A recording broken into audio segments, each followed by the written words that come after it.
Madame, mademoiselle, monsieur, bonsoir. C'est aujourd'hui le mardi 12 octobre 2021. Je m'appelle Jean-Charles Bourquin. Je suis lanceur d'alerte depuis 2008 concernant des intrusions extraterrestres malveillantes et je m'intéresse en particulier aux nombreuses victimes causées par ces extraterrestres dans notre population humaine et dans la population animale. Nous apprenons ce soir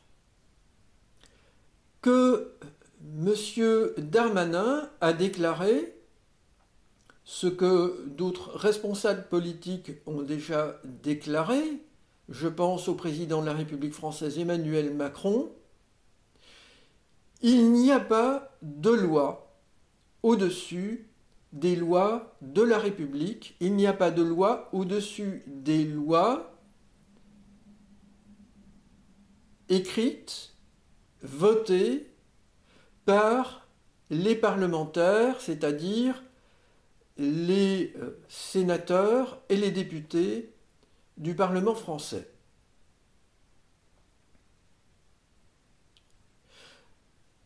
Je souhaite vous dire que personnellement, cette affirmation me choque, sachant que je ne m'inscris dans aucune religion, quelle qu'elle soit, et je n'ai aucune intention de fonder une religion, quelle qu'elle soit. En 2008, je pense avoir atteint ce que l'on appelle l'état d'éveil, c'est-à-dire Bouddha en Asie. Résumé très brièvement, il s'agit de l'aboutissement d'un long processus de transformation personnelle qui répond à une aspiration naturelle chez l'être humain, un processus qui est rare dans les sociétés humaines, beaucoup trop rare encore de nos jours, et qui, selon moi, se voit entravé, mis en difficulté de toutes sortes de manières par de multiples responsables ou chaînes de responsabilité.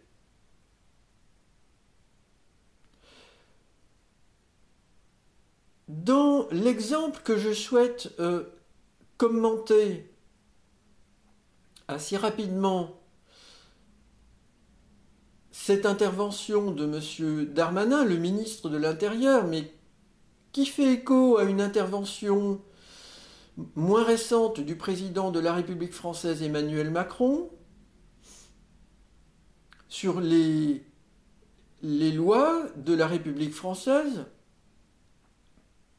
je considère que dit comme cela, fait comme cela fait obstacle à la nature humaine concernant l'éveil.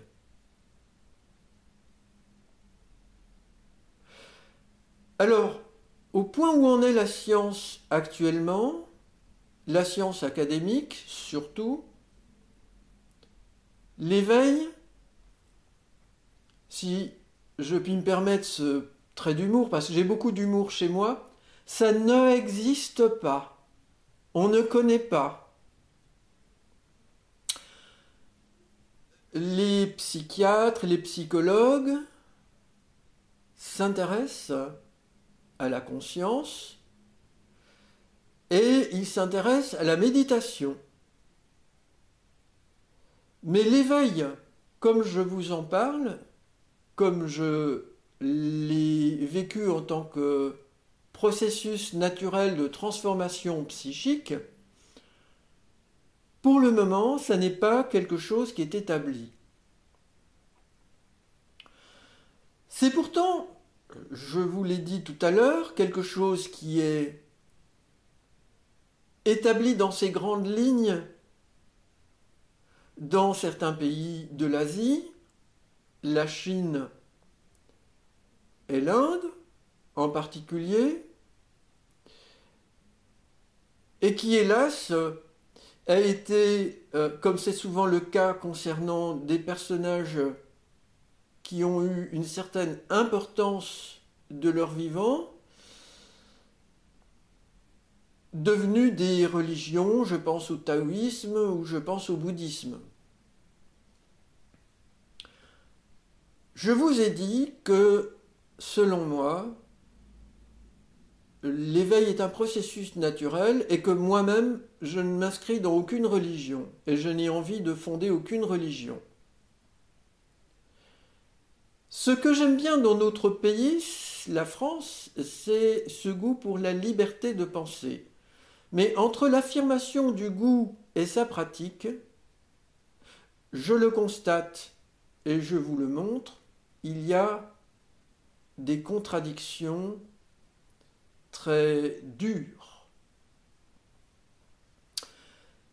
Car la liberté, la vraie, celle des êtres vivants, tantôt, ici ou là, nous la défendons, tantôt, ici ou là, nous l'entravons.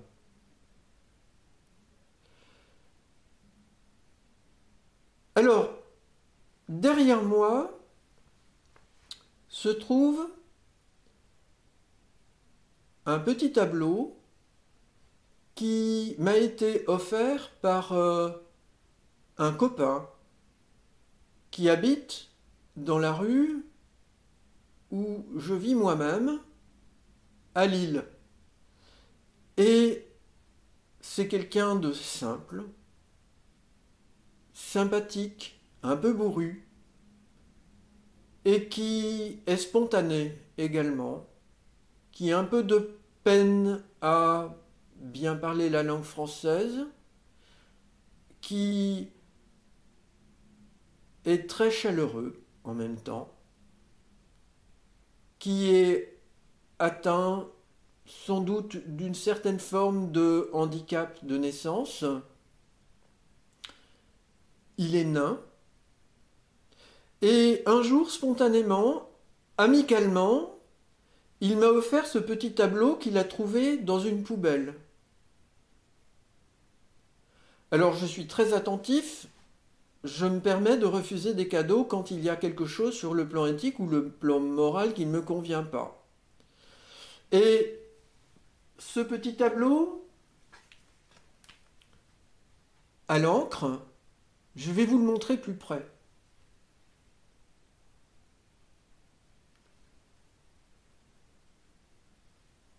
Il semble qu'il n'est pas signé. Et je le trouve très touchant. On l'a jeté, peut-être n'y était-on plus attaché, je ne sais pas très bien. Peut-être l'a-t-on renié, il y a des artistes qui renient leurs œuvres. Et il représente des planètes. On ne sait pas lesquelles, ça se passe dans l'imaginaire, mais je trouve ça très beau. Et puis des astres au fond, et le fond noir de l'univers. Qui sommes-nous? Nous sommes par exemple des êtres humains qui vivons sur une planète qui tourne autour de cette étoile que vous voyez à peine là, que nous appelons le Soleil, mais qui s'appelle die Sonne, the Sun, etc. Dans nos langues de la Terre, nous avons tous des façons différentes de nommer notre étoile mère. On ne voit pas la Terre tourner autour, on voit juste l'étoile. Alors sur la Terre, il y a les continents, les mers, il y a la France, il y a Paris, Il y a le Palais Bourbon, le Parlement, et là, cet après-midi, s'y trouvait Gérald Darmanin, le ministre de l'Intérieur de la République française, du gouvernement dirigé par Jean Castex sous la présidence d'Emmanuel Macron. Tout ça, ce n'est pas visible. Je vous le montre de plus près, mais vous ne voyez pas la Terre. Vous voyez la petite étoile qui est là, c'est le Soleil. Et là, un être minuscule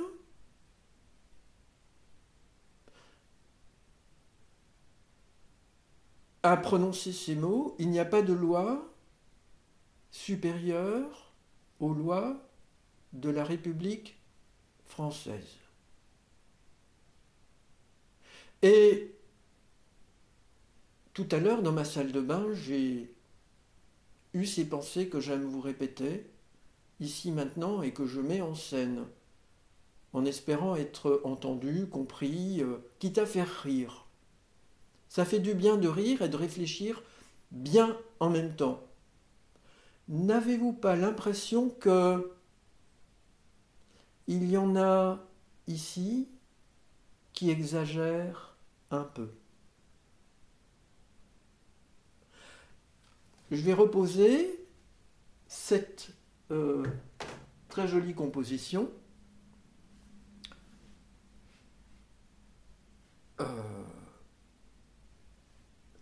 Nous avons ici un État qui finance à grands frais des équipes de scientifiques brillants. Et parmi eux, il y en a qui étudient l'univers. On nous en parle presque tous les jours, sur France Inter, sur France Info, dans les chroniques spécialisées. On écoute beaucoup Thomas Pesquet, qui nous parle aussi de cela. Il tourne dans l'ISS, il fait beaucoup de tours, Thomas Pesquet, en ce moment-là. Et donc, nos scientifiques nous disent, aujourd'hui, des choses qui ont commencé d'être comprises il y a longtemps, en plusieurs endroits du monde, nous disent que notre univers est mu et sous-tendu par des lois physiques. Des lois physiques. Alors, les lois de la République sont supérieures à toutes les autres lois, nous dit M. Darmanin aujourd'hui. Est-ce que la République fait tourner la Lune? Est-ce que la République régule la température du Soleil? Est-ce que la République dirige l'étendue et l'épaisseur de la couche nuageuse qui passe sur la France? Comme nous le constatons quotidiennement, j'ai été bien arrosé cet après-midi et j'ai apprécié.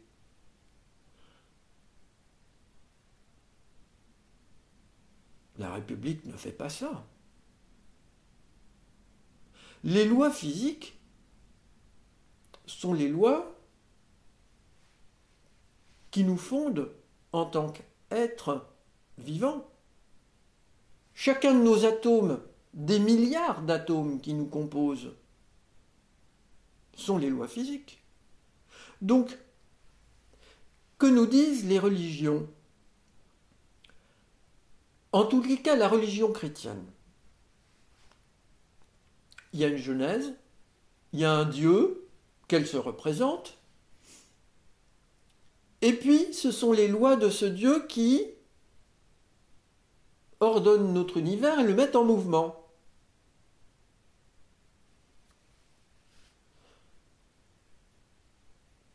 Je pense que il faut que notre État remette de l'ordre dans la pensée très vite.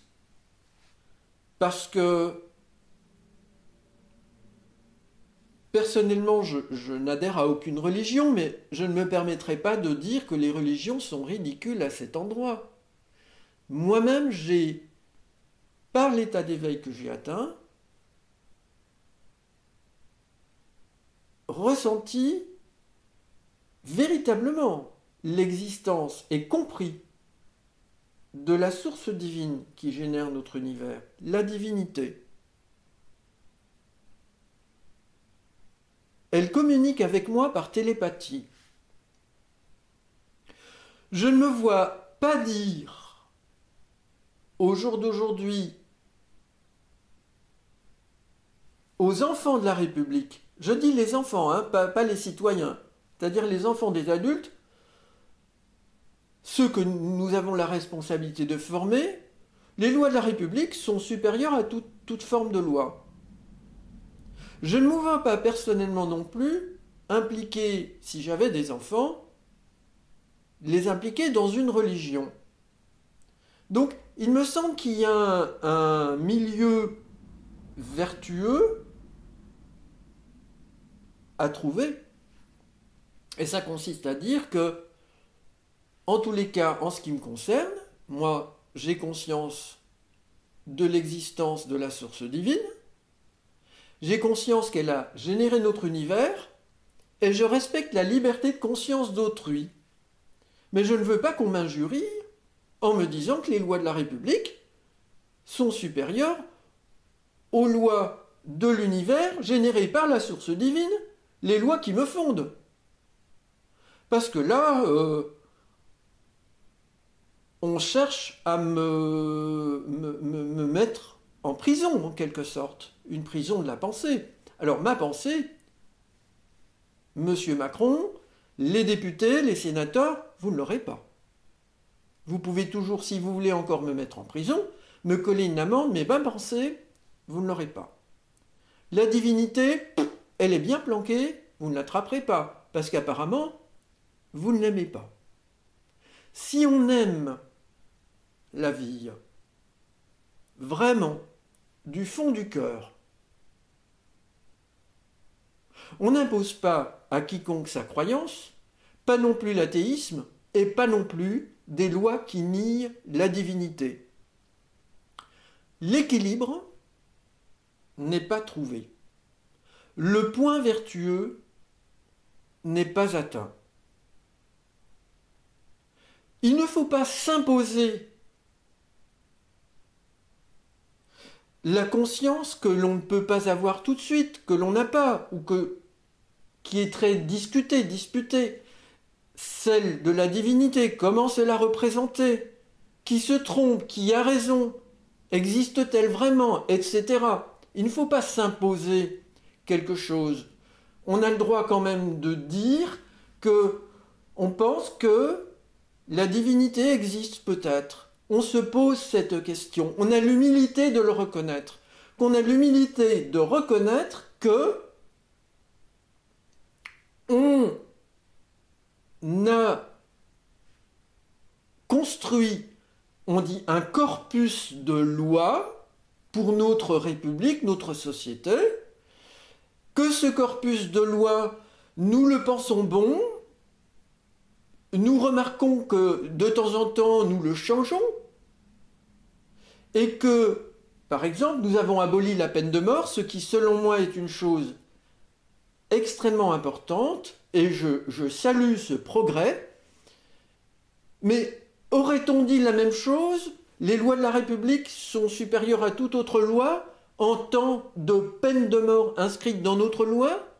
Qu'est-ce que ça veut dire, ce discours intemporel plaqué sur quelque chose qui est en changement et qui, ici ou là, on le remarque, est vraiment très mauvais quant au respect de l'être humain, au respect de la vie et, je vais jusque-là, au respect de la divinité qui a généré la vie.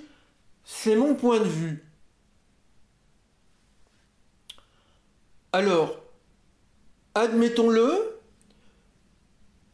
Nous avons des difficultés à nous entendre sur le plan de la conscience philosophique profonde. N'injurions personne, pas la divinité. Nous avons le droit de douter de son existence, je dis chacun. Nous avons le droit de nous tromper aussi, de faire des erreurs.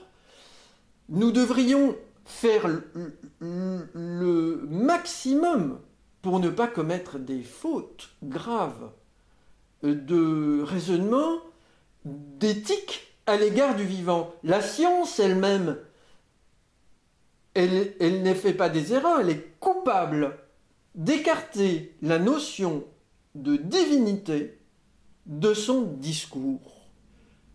On a le droit de considérer la divinité comme une hypothèse dans un champ de réflexion théorique. Ce n'est pas lui faire injure à la divinité. L'injure, et l'injure elle est faite à la vie en même temps, c'est de nier la divinité, de dire la divinité c'est le problème des religions. Mais qui a postulé que le questionnement sur l'origine divine est quelque chose qui est uniquement du domaine religieux? Qui a postulé ça? C'est incroyable. Nous sommes dans un pays de philosophes, de gens qui aiment la sagesse. Devenons véritablement sages. Progressons dans ce sens. Ne nous arrêtons pas à des postures d'orgueil, de vanité étatique, qui ne mènent à rien de bon, sinon à toujours du conflit, de l'aliénation, et qui bloquent l'éveil.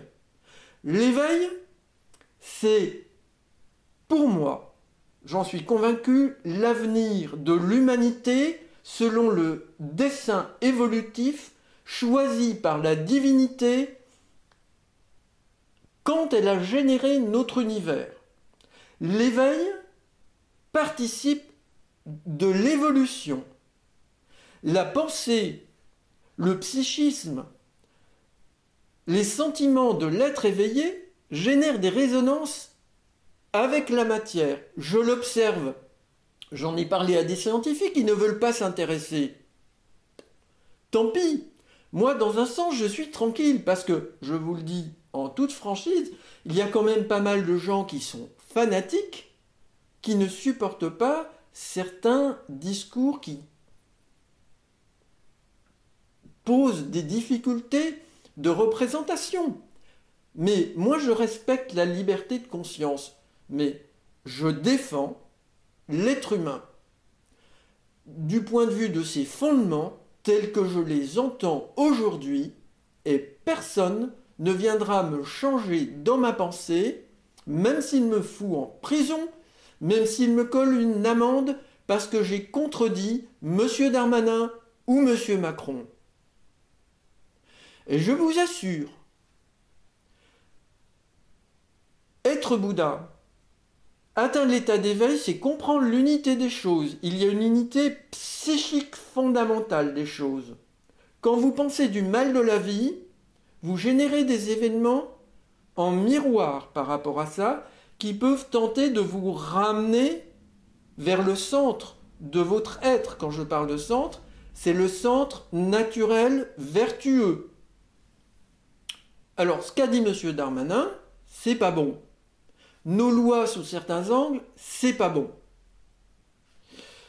Je vais terminer maintenant pour citer pour vous une vidéo que j'ai publiée hier sur mon autre chaîne Aliens Crop Circles Crushing Channel avec un dessin qui a été réalisé avec la plume d'un stylo avec lequel j'ai l'habitude d'écrire.